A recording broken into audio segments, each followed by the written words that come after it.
আপনার জন্য good news আছে। যে বাইরে যাওয়ার বিষয়টা আমার হাজবেন্ডকে অনেক কৌশলে তাকে রাজি করাইছি। সমস্যা নেই, কিন্তু আমি তো জানি আমার হাজবেন্ড কেমন। এদিকে আপনার মন রক্ষা করতে হয়, এদিকে আমার স্বামীর মন রক্ষা করতে হয়। আমি তো দুই নৌকার মাঝে পড়ে গেছি এখন। কোনো দিকে তো না হাঁটলে আমি তো চলতে পারি না। আমার কথা বলেছো বেনজিৎ স্যারের কথা? হ্যাঁ, স্যারের কথা না বললে কি আর হয়? বলছি স্যারদের সঙ্গে যেতে হবে। কেমন আছেন আপনি? এই তো লিজা, কেমন আছো তুমি? আলহামদুলিল্লাহ। আপনি ভালো আছেন? হ্যাঁ, ভালো আছি। কোথায়? অফিসে? হ্যাঁ, অফিসে আছি। গুড নিউজ আছে। কি গুড নিউজ দেবো তুমি আমাকে? গুড নিউজের কথা শুনে আপনি খুশি হচ্ছেন না? হ্যাঁ, বলো তো কি গুড নিউজ, তারপরে বলবো। এই যে বাইরে যাওয়ার বিষয়টা আমার হাজবেন্ডকে অনেক কৌশলে তাকে রাজি করাইছি। রাজি হতেই চাই না, অনেক কৌশল, অনেক চেষ্টা করার পরে সে রাজি হয়েছে। ও, তোমাকে নিয়ে যে দুবাই যাব ঘুরতে, ওটা? হ্যাঁ, দুবাই যাওয়ার কথা বলছেন না? বলছেন ওখানে অনেক মজা মাস্তি হবে। আর হ্যাঁ, বাইরে যাওয়ার বিষয়টা তো অন্যরকম ফিল আসে। কার না যেতে মন চায় বাইরে, বলেন? হ্যাঁ, আপনি কি খুশি হয়েছেন? হ্যাঁ, খুশি তো, অনেক খুশি আছে। আগামী 2 তারিখে। 3 দিন পর? এত তাড়াতাড়ি? হ্যাঁ, কালকে শপিং টপিং। কয়দিনের জন্য? কয়দিনের জন্য যেতে হবে? দুবাই তো মনে করো 2-1 দিনের জন্য না, কিন্তু সর্বনিম্ন 10 দিন। তাই? তো তোমার হাজবেন্ড কিভাবে রাজি করালা? হাজবেন্ড তো রাজি হতে চাচ্ছিল না। অনেক কৌশল, অনেক কিছু বোঝায় তাকে ম্যানেজ করছে একভাবে আর কি। একটা মিটিং এর কথা বলে, অনেক বড় মিটিং, আমাদের ওখানে সবাইকে যেতে হবে। না গেলে অনেক সমস্যা, হয়তো চাকরি থেকে আমাদেরকে সরাই দিতে পারে। তারপরেও একটা বিষয়, যখন আপনার সঙ্গে কক্সবাজার গিয়েছিলাম না, আমার হাজবেন্ড তখনই কেমন যেন একটা সন্দেহ করছিল। এই ও, বিষয়টাও সন্দেহ করবে কিনা জানি না, হয়তোবা সন্দেহ করবে, কারণ কোনো কলিগ তো এভাবে যায় না কখনো বাইরে কোনো প্রয়োজনে। সে অন্যরকম ভাবে একটু করছে, জানি না আসার পরে কি হবে সেটা পরেরটা পরে ভেবে দেখবো। ঠিক আছে, সমস্যা নেই। তোমার ওষুধ নিয়ে চিন্তা ভাবনা করা লাগবে না। আর আমার সাথে তো ঘোরাফেরা হুম, করতে তো তোমার ভালো লাগে না? ভালো লাগে স্যার, কিন্তু এই বিষয়টা কিন্তু আপনি, আমার বাইরের ইচ্ছা ছিল, তারপর আপনি কিন্তু আমাকে অনেক রিকোয়েস্ট করছেন, এই কারণেই যেতে আমি বাধ্য। কারণ দেখেন, আমার জায়গা তো অনেকেই আছে, আমার অনেক কলিগ আছে, সুরমিলা আছে, রিজা আছে, অনেকেই আছে। ওদেরকে নিয়ে যেতে পারবেন। আমি তো আপনার সঙ্গে অনেক জায়গায় ঘুরতে চাই। ওই শাকিলা, তারপরে ওদেরকে তো আর ভালো লাগে না তেমন, বুঝো না? তুমি তো অনেক সুন্দরী, সেই জন্য তো তোমাকে অনেক পছন্দ হয় আমার। হ্যাঁ, তারপরে এক জায়গায় চললে অনেক সুন্দর রোমান্স করা যায়। ওরাও তো সুন্দর কম না। বাইরের বিষয়টা নাই, ওদেরকে নিয়ে যেতেন। আমার অনেক ভয় লাগছে, আমার হাজবেন্ডকে অনেক রিকোয়েস্ট করছি, তারপরেও কেমন যেন একটা সন্দেহমূলক কথা বলছে আমাকে অনেক, বুঝছেন স্যার? অনেক হুম, সন্দেহমূলক কথা বলছে। আর সমস্যা নেই, তোমার হাজবেন্ড তোমাকে আর কি বলবে লিজা, তো টেনশন করার কোনো অবকাশ নেই, বুঝছো না? আপনি হয় ভাবছেন সমস্যা নেই, কিন্তু আমি তো জানি আমার হাজবেন্ড কেমন। এদিকে আপনার মন রক্ষা করতে হয়, এদিকে আমার স্বামীর মন রক্ষা করতে হয়। আমি তো দুই নৌকার মাঝে পড়ে গেছি এখন। কোনো দিকে তো না হাঁটলে আমি তো চলতে পারি না। তুমি আমার কথা বলেছো বেনজিৎ স্যারের কথা? হ্যাঁ, স্যারের কথা না বললে কি আর হয়? বলছি স্যারদের সঙ্গে যেতে হবে। শুধু আমি না, আমাদের অনেক কলিগ যাচ্ছে একসঙ্গে, এটা বলছে। হ্যাঁ, সমস্যা নেই। আমার কথা যেহেতু বলছো, তাহলে আর কোনো সমস্যা হবে না।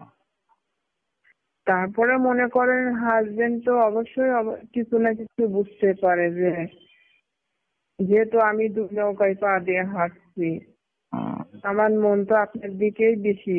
সবসময় তো আপনাকে নিয়ে ভাবি। রাতে তো শুধু বাসায় যে খাওয়া দাওয়া করে ঘুমাই পড়ি, কারণ হাজবেন্ডের সাথে তো সময় দেওয়া হয় না। সময় তো আপনার সঙ্গেই বেশি দেওয়া হয়, বেশি টাইম পাস করি আপনার সঙ্গে। হ্যাঁ, তোমার সাথে তো খেলাধুলা করতে অনেক ভালো লাগে।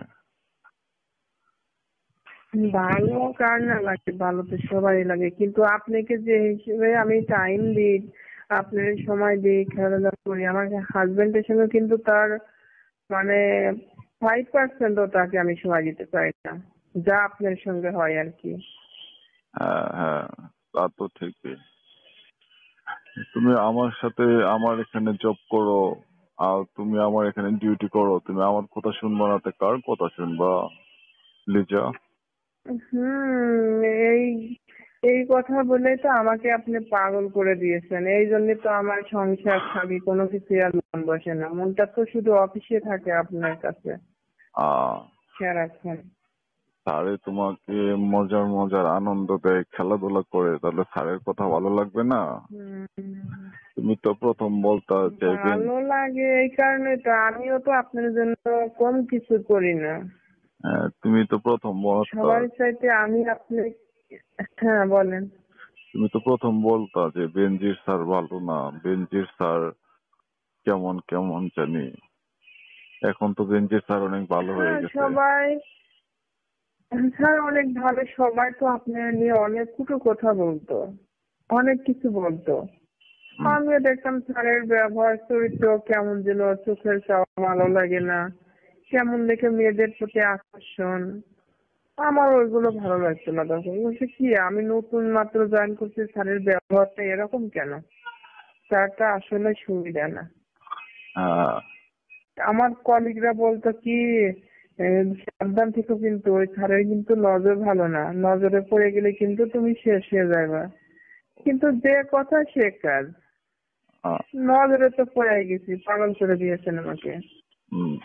তুমিও তো কম যাও না, কক্সবাজার গেলা, তুমি তো সেই পারফরমেন্স দেখাইলা, তোমার সাথে তো অনেক মজা করে খেলাধুলা করলাম কক্সবাজার গিয়ে। আমি এরকমই, অন্য কেউ কেমন সেটা আমি জানি না, আমি আমার জায়গা কেমন আমি যেটা সেটা বলতে পারি না। আমার যতটুকু চাওয়া পাওয়া ততটুকু তো উজাড় করে নিতেই হবে, সে যেই হোক না কেন।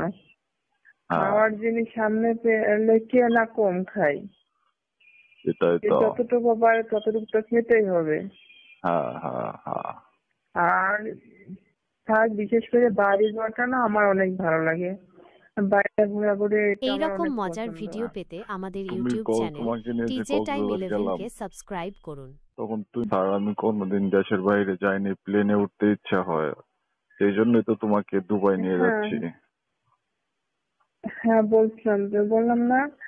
আর বিশেষ করে আপনাদের সাথে পেয়ে না আমি নিজেকে অনেক আনন্দিত, হ্যাপি মনে করি, কারণ আপনার সঙ্গে যেরকম ইচ্ছে সেরকম ভাবেই আমি ঘুরতে পারি। হ্যাঁ, সেই আমার জন্য। মনের চাওয়াটা আর কি আপনি বোঝেন যে হ্যাঁ।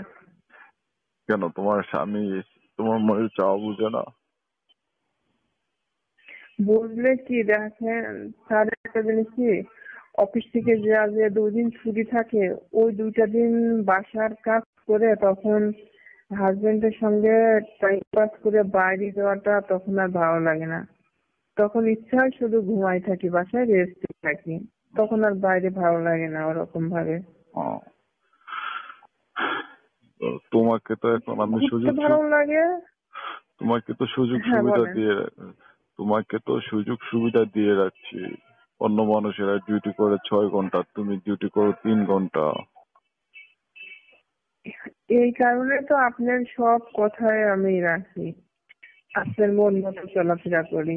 হ্যাঁ স্যার যেহেতু আমার অনেক সুবিধা, কাজের চাপ দেয় না, যখন যেখানে প্রয়োজন আমাকে নিয়ে যায়, আমার চাওয়া পাওয়াটা অনেক পূরণ করে।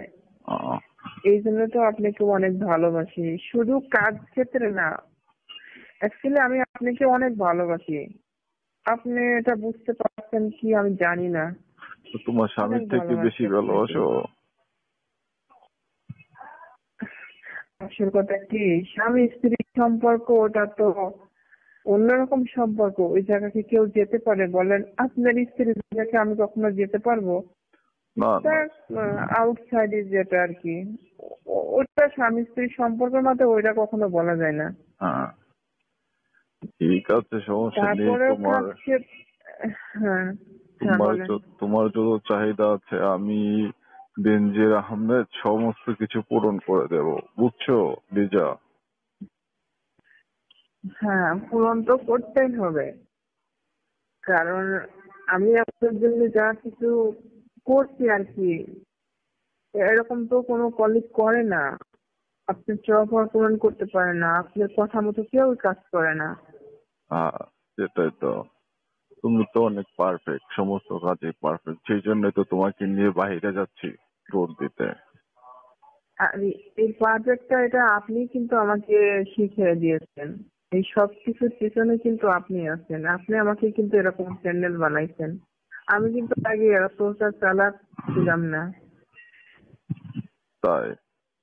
এই আপনার সঙ্গে, হ্যাঁ, বাইরে চলাফেরা করে আমি আর কি এত পারফেক্ট সবকিছুতে।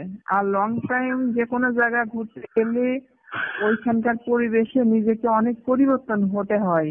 আর সেই পরিবর্তনের পাশে যদি ভালোবাসার মানুষটা থাকে, আর কি লাগে। হুম।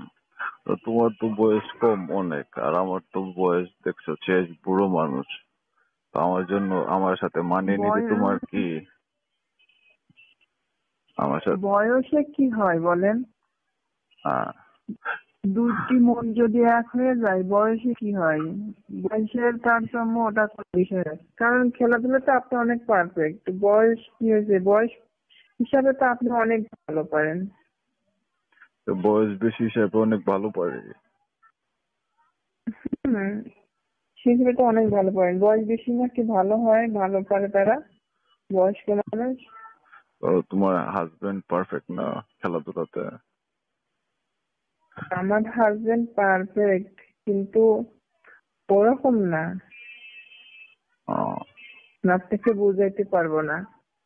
আপনি ভাবির সঙ্গে কেমন করবেন বলেন তো? রাতে যে কি সারা খেলাধুলা করবেন, না রেস্টের প্রয়োজন আছে? ওই আধা ঘন্টা 1 ঘন্টা খেলে বলবেন যে, ঠিক আছে ঘুমাও তো, এখন আর লাগবে না। তাই? ওরকম সব স্বামী স্ত্রীর মাঝে হয়। হ্যাঁ, ওরকম সবাই। আহ, যাই হোক কারণ লিজা। আপনি তো ভাববেন যে আমরা যতদিন চাকরি করি ততদিন আমাদের এই খেলাধুলা খাওয়া দাওয়া চলবে।